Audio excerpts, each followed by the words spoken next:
আসসালামু আলাইকুম ওয়া রাহমাতুল্লাহি ওয়া বারাকাতুহু। কবরের আযাব ৪৪ নম্বর পর্বে আপনাদের এত উৎসাহ দেখে আমি অনেক আনন্দিত। সেই ধারাবাহিকতায় আজকে আমি পঞ্চম পর্ব আপনাদেরকে শোনাবো।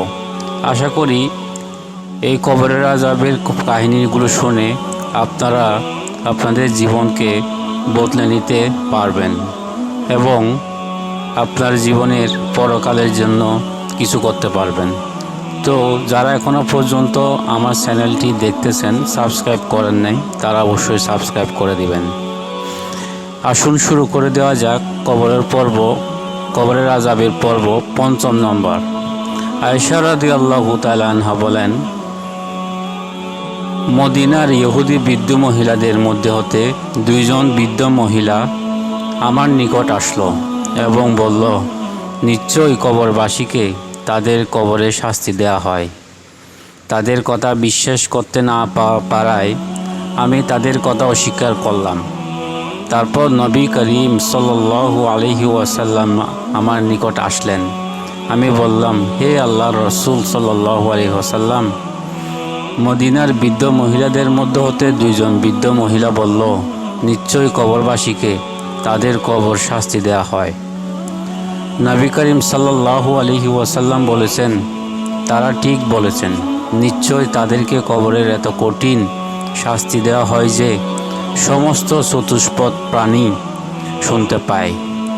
আয়েশা রাদিয়াল্লাহু তাআলা আনহা বলেন, তারপর থেকে আমি রাসূলুল্লাহ সাল্লাল্লাহু আলাইহি ওয়াসাল্লামকে এমন কোনো সালাত আদায় করতে দেখিনি যে তিনি সালাত শেষে কবরের শাস্তি হতে পরিত্রাণ চাইতেন না। অর্থাৎ নবী করিম সাল্লাল্লাহু আলাইহি ওয়াসাল্লাম প্রতি নামাজের পর কবরের আযাব হতে ক্ষমা চাইতেন। অর্থাৎ কোনো সালাত আদায় করলে সালাত শেষ কবরের শাস্তি হতে পরিত্রাণ চাইতেন।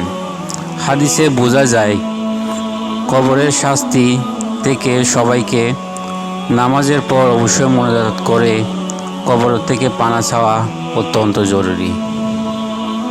সামুরা ইবনে জুনদুর রাদিয়াল্লাহু তাআলা আনহু হতে বর্ণিত, তিনি বলেন, রাসূলুল্লাহ সাল্লাল্লাহু আলাইহি ওয়াসাল্লামের অভ্যাস ছিল, তিনি ফজরের নামাজের শেষে প্রায় আমাদের দিকে মুখ করে তাকাতেন অথবা মুখ করে বসতেন এবং জিজ্ঞেস করতেন,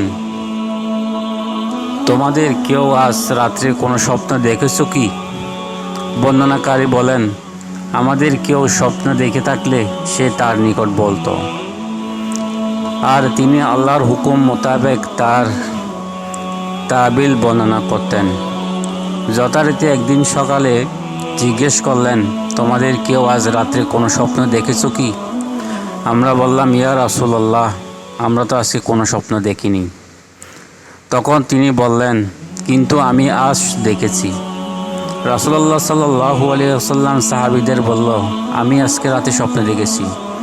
আজ রাতে দুই ব্যক্তি আমার নিকট আসলো এবং তারা উভয় আমার হাত ধরে একটি পবিত্র ভূমির দিকে, সম্ভবত তা শাম ও সিরিয়ার দিকে নিয়ে গেল। দেখলাম এক ব্যক্তি বসে আছে, তার উপর এক ব্যক্তি লোহার সাঁড়াশি হাতে দাঁড়ানো। সে তা উক্ত বসা ব্যক্তির গালের ভিতরে ঢুকিয়ে দেয় এবং তা দ্বারা ছিঁড়ে গর্দানের পিছন পর্যন্ত নিয়ে যায়। অতঃপর তার দ্বিতীয় গালের সাথে অনুরূপ ব্যবহার করে। ইতিমধ্যে প্রথম গালটি ভালো হয়ে যায়, আবার সে প্রথম যেভাবে ছিল সে পুনরায় একইভাবে হয়ে যায়। আমি জিজ্ঞেস করলাম, এটি কি? তারা উভয় বলল, সামনে চলুন। সম্মুখের দিকে চললাম। অবশেষে আমরা এমন এক ব্যক্তির কাছে পৌঁছালাম যে গাড়ির উপর চিৎ করে শুয়ে রয়েছে, আর অপর এক ব্যক্তি একখানা ভারী পাথর নিয়ে তার মাথার কাছে দাঁড়িয়ে আছে। সে তার আঘাত সাহিত ব্যক্তির মাথা চূর্ণ বিচূর্ণ করছেন। যখনই সে পাথরটি নিক্ষেপ করে মাথা চূর্ণ বিচূর্ণ করে তা গড়িয়ে দূরে চলে যায়। তখন সেই লোকটি পুনরায় পাথরটি তুলে আনতে যায় এবং ফিরে আসার পূর্বে ওই ব্যক্তির মাথাটি পূর্বের ন্যায় ঠিক হয়ে যায় এবং পুনরায় সে তা দ্বারা তাকে আবার আঘাত করতে শুরু করে। আমি জিজ্ঞেস করলাম, এটি কি?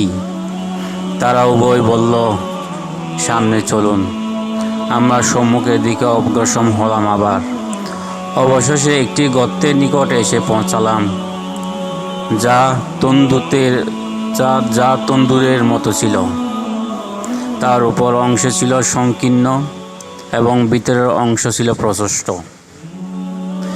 অনেক প্রশস্ত থাকার কারণে আমরা ভিতরে ঢুকে দেখলাম তার তলদেশে আগুন জ্বলতেছিল। আগুনের লেলিহার শিখা যখন উপরের দিকে উঠত, তখন তার ভিতরে যারা রয়েছে তারা উপরে উঠে আসত এবং উক্ত গর্ত হতে বাহিরে পড়ে যাওয়ার উপক্রম হতো। আর যখন অগ্নিশিখা কিছুটা শীতল হয়, তখন তারাও পুনরায় ভিতরের দিকে চলে যেত। তার মধ্যে রয়েছে কতিপয় উলঙ্গ নারী ও পুরুষ। আমি জিজ্ঞেস করলাম, এটা কি? তারা উভয় বলল, সামনে চলুন। সুতরাং সম্মুখের দিকে অগ্রসর হলাম এবং এটি রক্তের নহরের নিকট এসে পৌঁছালাম। দেখলাম তার মধ্যস্থলে এক ব্যক্তি দাঁড়িয়ে আছে এবং নহরের তীরে একজন লোক দণ্ডায়মান, আর তার সম্মুখে রয়েছে প্রস্তরখণ্ড। নহরের ভিতরের লোকটি যখন তা থেকে বের হওয়ার উদ্দেশ্যে কিনারার দিকে অগ্রসর হতে চায়, তখন তীরে দাঁড়ানো লোকটি ওই লোকটির মুখের উপর লক্ষ্য করে পাথর নিক্ষেপ করে এবং সে লোকটিকে ওই স্থানে ফিরিয়ে দেয় যেখানে সে ছিল। মোট কথা, লোকটি যখন বাহিরে আসার চেষ্টা করে, তখন তার মুখের উপর পাথর মেরে যেখানে ছিল সেখানে পুনরায় ফিরিয়ে দেওয়া হয়। আমি জিজ্ঞেস করলাম, এটা কি? সঙ্গীদ্বয় বলল, সামনে চলুন। আমরা সম্মুখে অগ্রসর হয়ে শ্যামল সুশোভিত একটি বাগানে পৌঁছালাম। বাগানে ছিল একটি বিরাট বৃক্ষ, আর উক্ত বৃক্ষটির গোড়ায় উপবিষ্ট ছিলেন একজন বৃদ্ধ লোক এবং বিপুল সংখ্যক বালক। এই বৃক্ষটির সন্নিকটে আরেক ব্যক্তিকে দেখতে পেলাম, যার সম্মুখে রয়েছে আগুন, যাকে সে প্রজ্বলিত করছিল। এরপর আমরা সঙ্গীদ্বয় আমাকে ওই বৃক্ষের উপর আরোহণ করল এবং সেখানে তারা আমাকে বৃক্ষরাজির মাঝখানে এমন একখানে গৃহ প্রবেশ করালো যে এরূপ সুন্দর ও মনোরম ঘর আমি আর কখনোই দেখিনি। তার মধ্যে ছিল কতিপয় বৃদ্ধ, যুবক, নারী ও বালক। অনন্তর তারা উভয় আমাকে সে ঘর হতে বের করে বৃক্ষের উপরে আরও উপরে চড়ালো এবং এমন একখানা গৃহ প্রবেশ করালো যা প্রথমটি হতো সব দিক থেকে উত্তম। তাতেও দেখলাম কতিপয় বৃদ্ধ ও যুবক। অনন্তর আমি উক্ত সঙ্গীদ্বয়কে বললাম, আপনারা উভয় তো আমাকে আজ সারা রাতে অনেক কিছু ঘুরিয়ে ফিরিয়ে দেখালেন। এখন বলেন, আমি যা কিছু দেখেছি তার তাৎপর্য কি? তারা উভয় বলল, হ্যাঁ, আমরাও তা জানাবো। ওই যে এক ব্যক্তিকে দেখেছেন, সারা সিধারা তার গলা ছিঁড়া হচ্ছিল। সে ছিল মিথ্যাবাদী। সে মিথ্যা বলতো এবং তার নিকট হতে মিথ্যা রটানো হতো, এমনকি তা সারা দেশে ছড়িয়ে পড়ত। অতএব তার সাথে কিয়ামত পর্যন্ত এই ধরনের আচরণ চলতে থাকবে, যা আপনি দেখেছেন। আর যে ব্যক্তি মস্তক পাথর মেরে ঘায়েল করতে দেখেছেন, সে ওই ব্যক্তি আল্লাহ তাআলা যাকে কোরআন শিক্ষা দিয়েছেন, কিন্তু সে কোরআন হতে গাফেল হয়ে রাতে ঘুমাতো এবং দিনেও তার নির্দেশ মোতাবেক আমল করত না। সুতরাং তার সাথে কিয়ামত পর্যন্ত এই আচরণ করা হবে, যা আপনি দেখেছেন।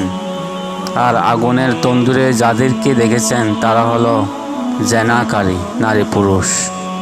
আর ওই ব্যক্তি যাকে রক্তের নহরে দেখেছেন, সে হলো সুদখোর। আর ওই বৃদ্ধ ব্যক্তি যাকে বৃক্ষের গোড়ার উপদিষ্ট দেখেছেন তিনি হলেন হজরত ইব্রাহিম আলাইহি ওয়াসাল্লাম। তার চতুষ্পার্শ্বে শিশুরা হলো মানুষের সন্তানাদি। আর যে লোকটির অগ্নিকুণ্ডে প্রজ্বলিত করতে দেখেছেন সে হলো দুজকের দারোগা মালিক। আর প্রথম যে ঘরটিতে আপনি প্রবেশ করেছেন তা জান্নাতের মধ্যে সর্বসাধারণ মুমিনদের গৃহ।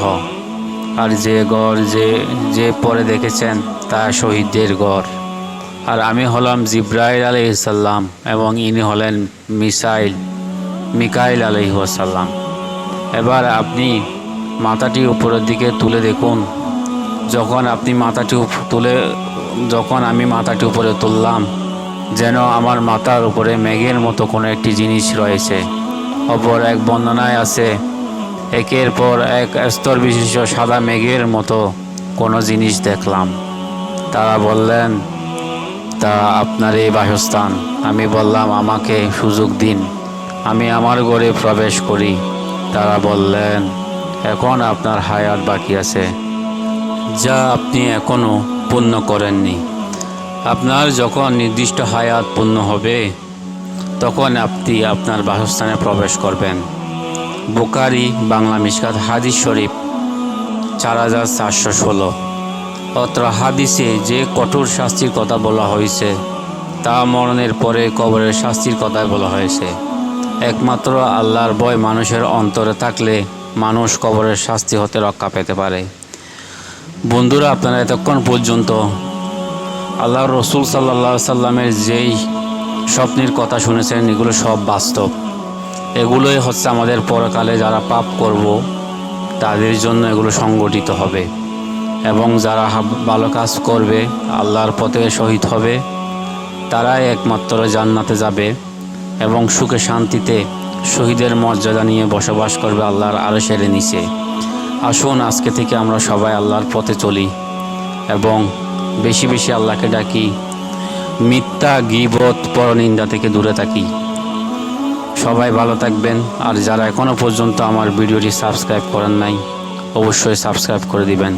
আসসালামু আলাইকুম ওয়া রাহমাতুল্লাহি ওয়া বারাকাতুহু।